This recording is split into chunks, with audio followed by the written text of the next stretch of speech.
उस वजह से बच्चा वहां पे नहीं पढ़ना चाह रहा है। तो बच्चा नहीं पढ़ना चाह रहा है तो आप, अगर वो आपसे टीसी मांग रहा है, ट्रांसफर सर्टिफिकेट, स्थानांतरण प्रमाण पत्र मांग रहा है, तो ऐसी स्थिति में आपको स्थानांतरण प्रमाण पत्र प्रोवाइड करना चाहिए उसको, ये उसका अधिकार है।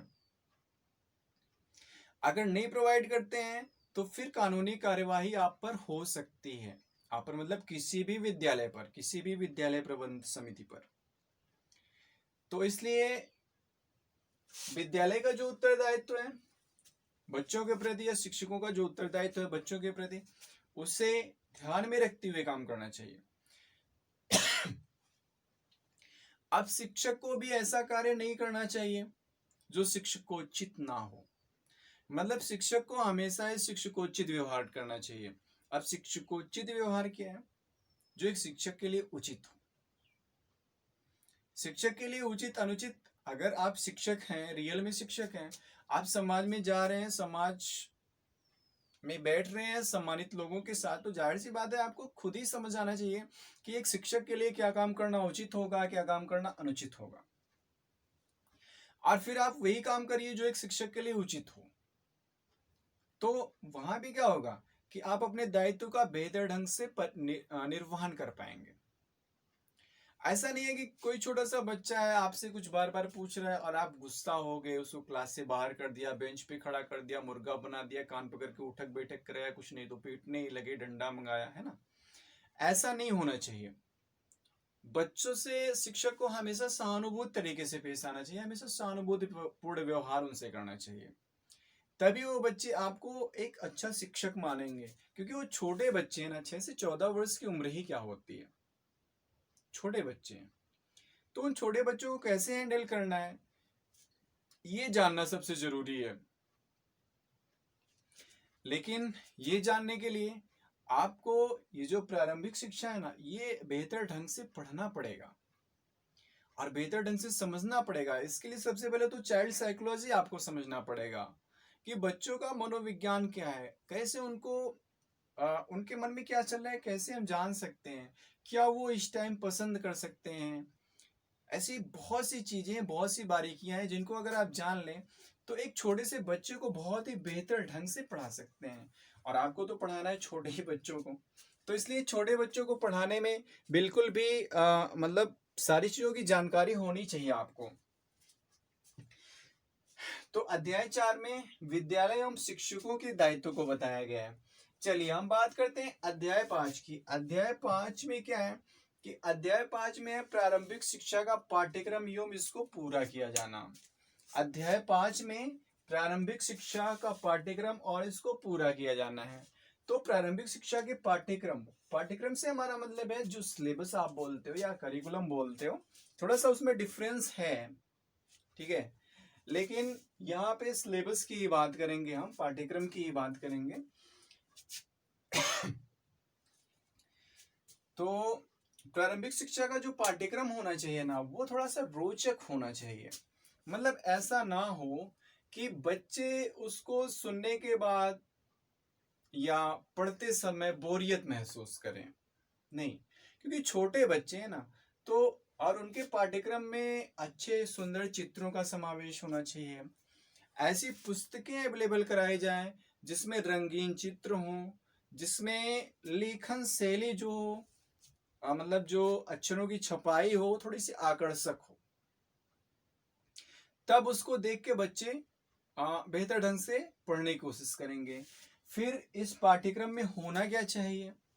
देखिए, सबसे पहली बात तो कोई भी पाठ्यक्रम तैयार किया जाता है तो सबसे पहले जिस व्यक्ति के लिए या जिस क्लास के बच्चों के लिए, छात्रों के लिए वो पाठ्यक्रम तैयार किया जा रहा है, उसमें उनके मानसिक स्तर को ध्यान में रखना चाहिए। मतलब देखना चाहिए कि अगर 6 साल का बच्चा है और हम उसे बहुत ही हार्ड चीज दे दें, मतलब कि कुछ कठिन शब्द दे दें, तो मेरे ख्याल से वो उसको अचीव नहीं कर पाएगा। इसलिए क्या है कि छोटे बच्चों की क्लासेस में, उनके पाठ्यक्रम में बहुत ही सरल शब्दों का समाहित होना आवश्यक है। अगर सरल शब्द पाठ्यक्रम में रहेंगे तो बच्चा बहुत जल्दी सीख जाएगा। और जब वो जल्दी सीख जाएगा तो वहीं पे शिक्षक का लक्ष्य समझ लीजिए पूरा हो जाएगा। क्योंकि शिक्षक का लक्ष्य यही होता है कि हम जो पढ़ा रहे हैं वो हमारा स्टूडेंट बेहतर ढंग से सीख सके। और इसे सिखाने के लिए, उसे सिखाने के लिए जो शिक्षक होता है वो बहुत ही आसान, सरल, सुंदर भाषा का प्रयोग करता है, आकर्षक भाषा का प्रयोग करता है, ऐसी बातों का प्रयोग करता है ताकि बच्चा उसको तुरंत सीख जाए। खास तौर से छोटे बच्चों के केस में अगर कहा जाए तो उसमें ज्यादातर मातृभाषा का प्रयोग किया जाता है, क्योंकि मातृभाषा ना बच्चे बहुत जल्दी सीख लेते हैं, बहुत जल्दी जान जाते हैं। तो यहाँ पे अध्याय 5 में प्रारंभिक शिक्षा के पाठ्यक्रम के बारे में बताया गया और इसको पूरा करने के बारे में बताया गया कि जो सिलेबस है इनका उसको कंप्लीट कैसे किया जाए, किस तरह से। अब जैसे अगर टीचर समय से क्लास में नहीं जाएगा तो फिर जाहिर सी बात है भाई कि सिलेबस नहीं कंप्लीट होने वाला है। अगर विद्यालय में देर से जाएगा तो फिर बच्चे उसके नियंत्रण में नहीं आने वाले हैं। क्लास में देर से जाएगा तब भी समस्या है, और अगर क्लास में जाने के बाद भी चाक नहीं उठा, डस्टर नहीं उठा, कुर्सी पर से खुद नहीं उठा, तो ऐसी कंडीशन में तो और भी समस्या उत्पन्न हो जाएगी फिर। तो सिलेबस कैसे पूरा होगा, कैसे कंप्लीट होगा, पाठ्यक्रम किस तरह से पूरा होगा?